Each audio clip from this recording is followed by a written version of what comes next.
it's been tough this season finishing second. But some people would say that. Some people would be satisfied with that, but I'm not. So you have to get number one. Yes.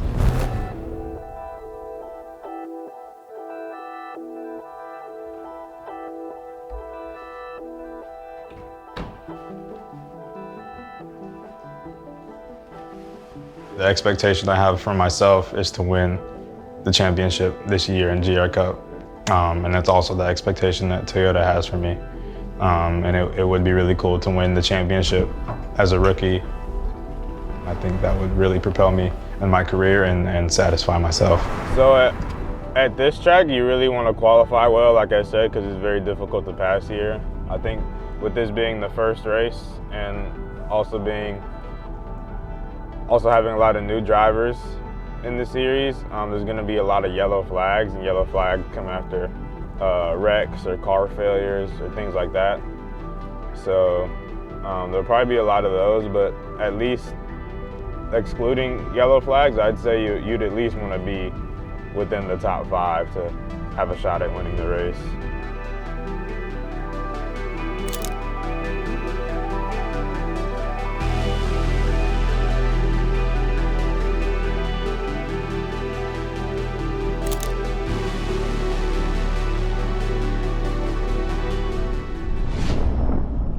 I've already gotten used to it, but yeah, the first time I came here and earlier in the week, it was really nice. All the mountains surrounding the track, and this is one of the only tracks that you'll be able to watch from a spot and see most of the track. I'll have someone take you around, but if you go on that side of the track, it's a really good viewing area, and you can see most of everything.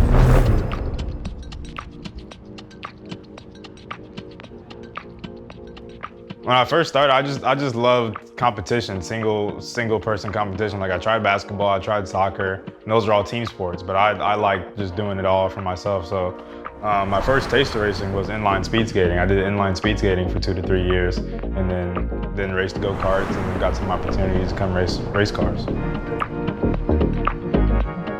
Yeah, this team is super serious, and all they want to do is win. So like you can look, we're all here earlier in the morning. It's 6:50. We're all getting the cars warmed up right here. The guys are here early this morning, putting the work in, getting the setup right on the car, so we're ready early for qualifying in the morning. You can look around the paddock as well. Like some of these guys, I don't even think they've showed up yet. So yeah, we're ready, man. We're ready. We put the work in. We're up early. Early bird gets the worm.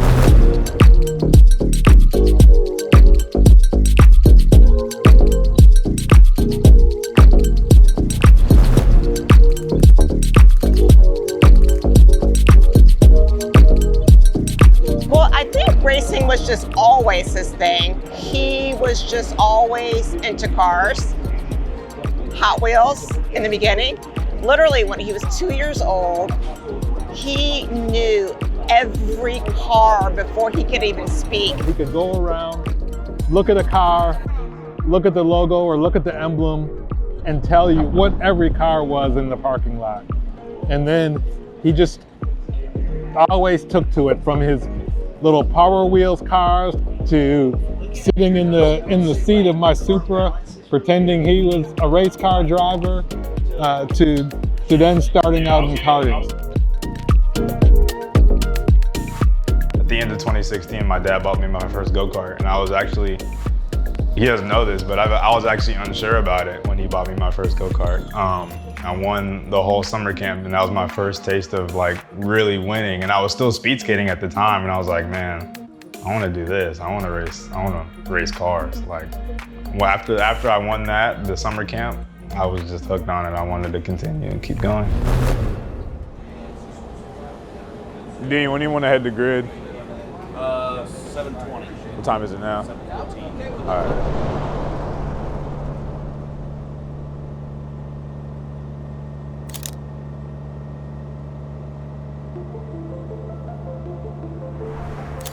The feeling of losing, I hated it. I didn't like losing. I loved the feeling of winning. And from that point, I wanted to get better. So I had a coach when I was karting. He pushed all his drivers to do a fitness program, and I was the only one who stayed in the fitness program because I wanted to get better. I was at the track every weekend practicing, turning laps, hundreds of laps, just because I wanted to win.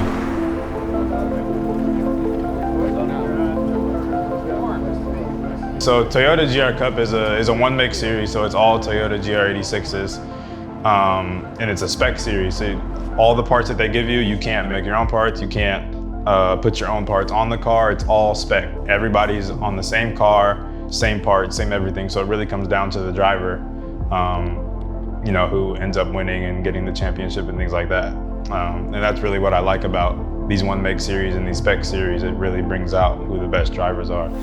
Get your engines roaring. We are here at the iconic Sonoma Raceway, moments away from the qualifying laps for the first race of the season.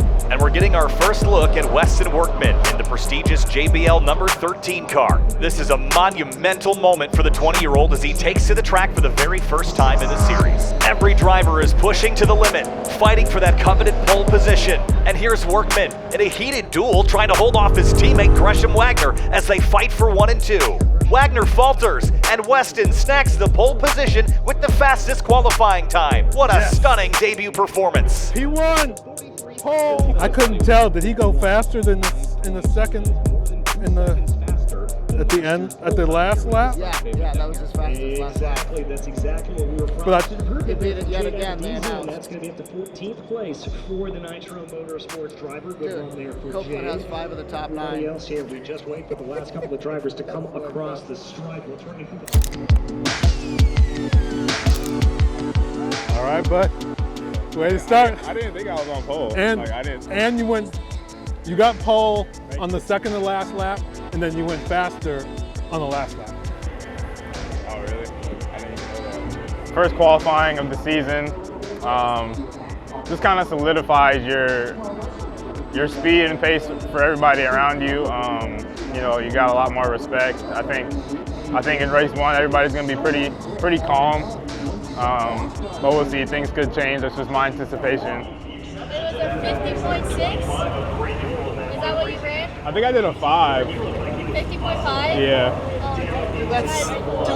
It is, yeah. So we've been working with Westin for about 4 or 5 months now. You know, he's the Toyota driver development driver. So he's driving the number 13 JBL car.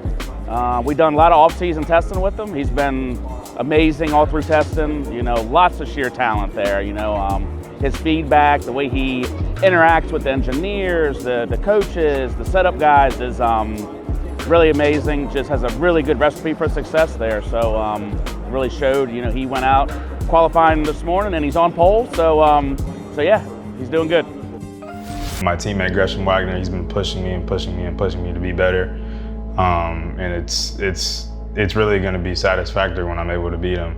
But he's been pushing me past my limit, and I thought I was already at my limit, but he's been pushing me past it, and I'm realizing how much more I can get out of the car at some of these tracks we go to. So I'm really having to find, like, you know, every inch to get closer to the apex, every inch of the track on the exit, rolling more speed through the corner, braking later, applying the power earlier, and I thought I was already doing all that stuff well, but Gresham's one step better, and I have to get that one step better now. I'm very confident that he has what it takes.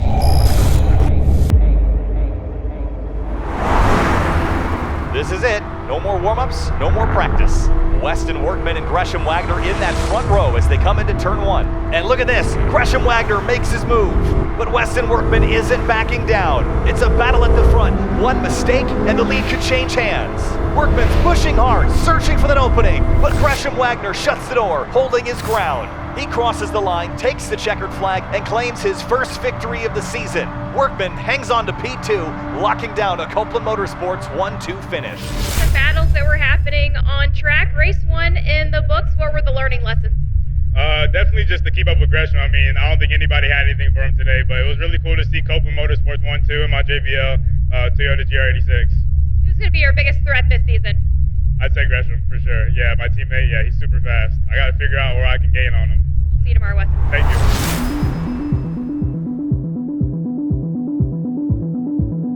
I made a little mistake yesterday. I was on pole and Gresham ended up grabbing the lead from me before the end of the first corner. And he ended up staying in first the whole race and winning. And at this track, there's not a lot of opportunities to pass. So as long as you can be in the lead, the better. So I knew that coming into today's race, and I changed my start procedure. There goes the green. Race 2 is underway in Sonoma. Westin Workman rockets off the line. Fired up after his narrow loss yesterday.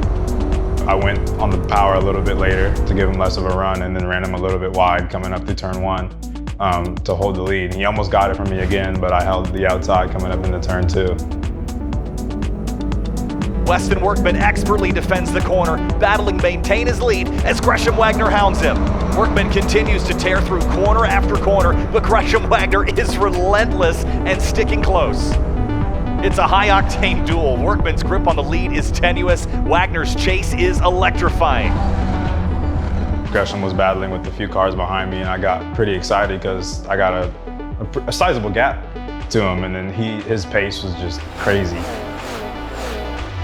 Meanwhile, Westin Workman, or we might have to start calling him Mr. Cool here at this point, because I don't think I've seen him put a tire wrong. He has withstood every ounce of pressure that Gresham Wagner has been able to throw at him, and Workman has just not blinked.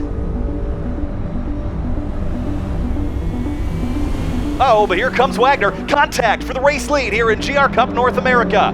Wagner uses the chrome horn and drives on by Westin Workman, but they're still side by side, door to door, mirror to mirror on the backstretch. A thrilling lead change as Wagner storms past his teammate in the 13 car. But look at this, Wagner overshoots the corner and Workman seizes the moment to reclaim the lead. What a race so far, non-stop action. He's gonna try to get you here, Westin. He's gonna try to get you, he's gonna try to get you. There's not much time left in the race, and oh no, did Workman just not see Wagner as he slips inside and takes the lead right back as they head into the final lap. Wagner now commands the lead. All he needs to do is hold steady. Nothing but clear track ahead as he races in front of Workman toward the win. I was looking in my mirror. That was the biggest mistake. I was driving in my mirror the whole race, measuring the gap to him.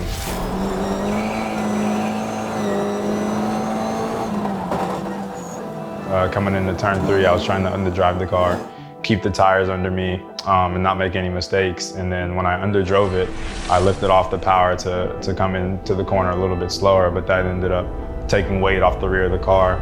And then I got loose coming down into turn 3. I was offline going into turn 4. Gresham crossed me down that straightaway and ended up passing me down into turn 5, and he held the lead until the last lap of the race.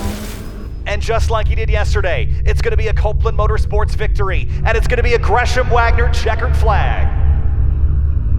Now for P2 in the number 13 Copeland Motorsports machine, Westin Workman!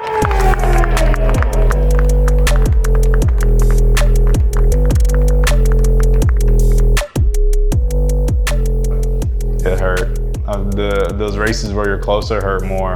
If you get gapped and you lose the race by 10 seconds, it hurts less than losing the race by 1/10 of a second. What do you feel like in your whole journey up to now, like your biggest challenges have been? We were kind of lost. I think that was the end of 2022. We were kind of lost on what we were gonna do the next year because we didn't have the funding to go pro racing, but we had the money to keep racing go-karts and doing, club level car racing. I got some support to race that series in 2023, and that really propelled my racing career because I did really well. I think that really saved my career, and now I'm here. Racing is super cutthroat. If you don't have enough money, you can't go race. If you're not good enough, you can't go race. So finding the funding and training myself and getting laps in every weekend is very important. Prioritizing racing over school. Racing has to work out for me. Or else what? Or else I won't be satisfied, or else, I don't know, I won't be able to do what I love for the rest of my life.